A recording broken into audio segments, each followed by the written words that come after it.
अखिलेश यादव ने 3 इलेक्शन हार गए। अखिलेश यादव 14 का, 17 का और 19 का 3 इलेक्शन अखिलेश यादव हार चुके हैं।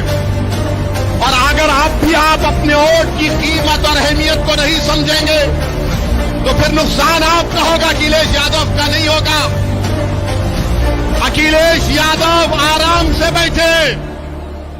अखिलेश यादव के घर पर आकर कोई नारा नहीं लगाता कि अखिलेश कब्रिस्तान या पाकिस्तान के नारे सुनना हमारे मुकद्दर में लिखा हुआ है। अखिलेश यादव के घर पर आकर कोई पत्थर नहीं फेंकता, मेरे घर पर आकर पत्थर फेंकता है। अखिलेश यादव जेल को नहीं जाएंगे, जेल को जाना हमारा मुकद्दर बना दिया गया। अखिलेश यादव का एनकाउंटर नहीं होगा, एनकाउंटर मेरा है, हर गोली पर मेरा नाम लिखा है। अखिलेश यादव के बच्चे सुनो मेरी बात को। अखिलेश यादव के साथी, उनकी औलाद अच्छे बड़े बड़े स्कूलों में पढ़ेगी। मेरे बच्चों को स्कूल में पढ़ाने के लिए स्कूल नहीं है, स्कूल है तो फीस देने का इंतजाम नहीं है। अखिलेश यादव के यादव बरादरी के लिए उनका नौजवान ग्रेजुएट हो जाता है, मुसलमान ग्रेजुएट नहीं हो सकता। बताओ फिर कौन आवाज उठाएगा? आपको लड़ना है, मैं नहीं। मेरी जिंदगी का कोई भरोसा नहीं है। मैं आपको एक पैगाम देने आया हूं मेरे अजीज दोस्तों और बुजुर्गों। आप सिर्फ एतमाद हासिल करो, डर से आगे निकलो। आप सोचते हैं कि अगर वोट नहीं डालेंगे तो क्या होगा? आपने 3 मरतबा वोट दिया ना, 14 में, 17 में, 19 में, तो क्या हुआ? इनका वोट मोदी के गोद में बैठकर इनका वोटर चाय पी रहा। ये हकीकत है, मैं आपको बयान कर रहा हूं। मेरे अजीज दोस्तों और बुजुर्गों, जो लोग हम पर इल्जाम लगाते हैं, बताओ इन दलील जो दिया हूं ये सच है या झूठ है? इस पर कोई जवाब नहीं दे सकते। बिहार में हम इलेक्शन लड़े तो बिहार के असेंबली के इलेक्शन में भी यही 80-20% के लोग शुरू हो गए। ओवैसी लड़ रहा है, बीजेपी आ जाएगी, बीजेपी आ जाएगी। बिहार में आरजेडी और कांग्रेस और माले का अलायंस हुआ। करीब 70 सीट पर कांग्रेस लड़ी और मजलिस 19 सीट पर लड़ी।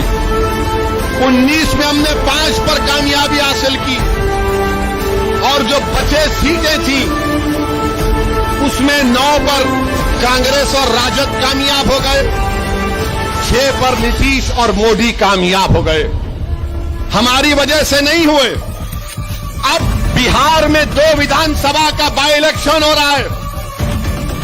जो बिहार में ओवैसी को गालियां देते थे, क्या क्या बकवास बकते थे, क्या क्या इल्जामात मुझ पर लगाए, मैंने उन तमाम इल्जामात लगाने वालों को अल्लाह के हवाले कर दिया। अल्लाह फैसला करेगा उसका इंशाअल्लाह ताला। उस वक्त अब बिहार में 2 विधानसभा के बाई इलेक्शन हो रहा है।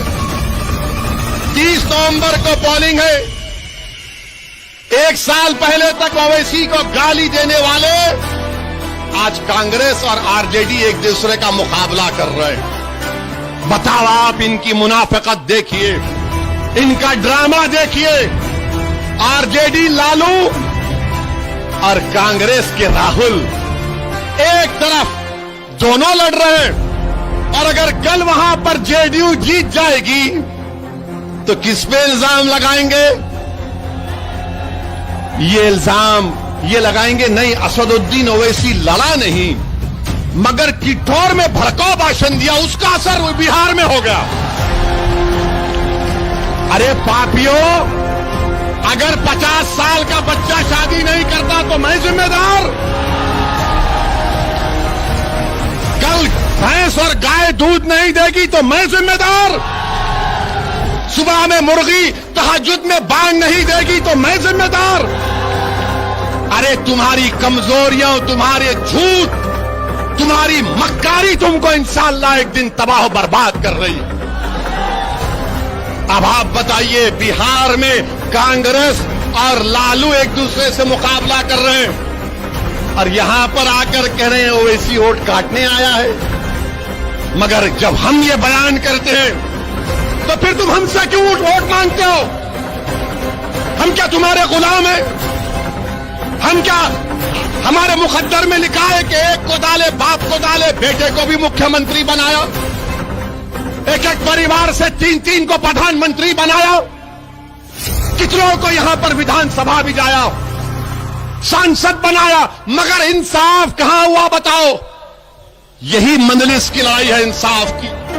मेरे अजीज दोस्तों और बुजुर्गों, फिर मौलाना कलीम सिद्दीकी को जानते मौलाना कलीम सिद्दीकी को? कितने लोग जानते? हाथ उठाओ। वही हाथ वैसा ही रोको। कितनों ने कलीम सिद्दीकी का नाम लिया? कौन सी पार्टी ने नाम लिया बताओ? क्या सपा ने लिया? क्या बीएसपी ने लिया? क्या कांग्रेस ने लिया? क्यों नहीं लेते? पूछो अपने आप से। इसलिए नहीं लेते कि कलीम का नाम लेंगे तो शाम नाराज हो जाएगा। अगर कलीम का नाम लेंगे तो शाम नाराज हो जाएगा। अगर कलीम का नाम लेंगे तो योगी नाराज हो जाएगा। अगर कलीम का नाम लेंगे तो मोदी नाराज हो जाएगा। इसीलिए कलीम का नाम नहीं लेते। मेरे अजीज दोस्तों और बुजुर्गों, हम ही तो बोल रहे हैं मौलाना कलीम सिद्दीकी के बारे में। ये लोग नहीं बोलेंगे। ये कैसा बोलते हैं? इनके पास जो इनके मुस्लिम दुम छल्ले जिसको कहते हैं, इनको बुलाते हैं कमरे में, अकेले बात करके बोलते हैं, देखो तुम एक बयान दे दो। आज ओवैसी ने किस दौर में कहा तुम एक छोटा सा बयान दे दो। जब वो बेचारा मुसलमान हिम्मत करके कहेगा नेताजी आप कह दीजिए ना, हमारा मुसलमान खुश हो जाएगा, तो बोले नहीं नहीं नहीं, अगर हम बोलेंगे तो मोदी और योगी नाराज हो जाएंगे, उनका वोट नहीं मिलेगा। मगर हम वोट डालने वाले हैं। आप 3 इलेक्शन में वोट डाले, 14, 17 और 19, 22 में वो गलती मत करो। आप दोबारा वो गलती मत करिए खुदा के लिए। हमारा मामला क्या है मुसलमानों का? हमारे घर में आग लगी है, हमारे घर में आग लगी है और हमारे घर से दूर 200 कोस पर एक आवाज आती है, अरे हमारा घर जल रहा है। तो मुसलमान क्या कर, अरे पहले उसका घर जाके आग बुझाऊंगा। और हम वो घर को आग बुझाते हैं, वो घर वाले को बचा लेते हैं। जब वापिस आते देखते उसका घर खंडेर बन चुका है, राख सब जल गया। अब घर को बचाना है, घर को किसी को जलाने नहीं देना है, घर पर आंच आने नहीं देना है, घर की दीवार को सलामत रखना है। और दीवार उस वक्त सलामत रहेगी नौजवानों जब तुम सलामत रहोगे। घर की इज्जत उस वक्त सलामत रहेगी जब बुजुर्ग नौजवानों की सरपरस्ती करेंगे। घर पर आंच जब नहीं आएगी जब उस घर की माँ और बहनें कहेंगी कि बेटे तू इस घर का मुहाफिज है, तू ठहर जा घर के सामने और इस घर पर किसी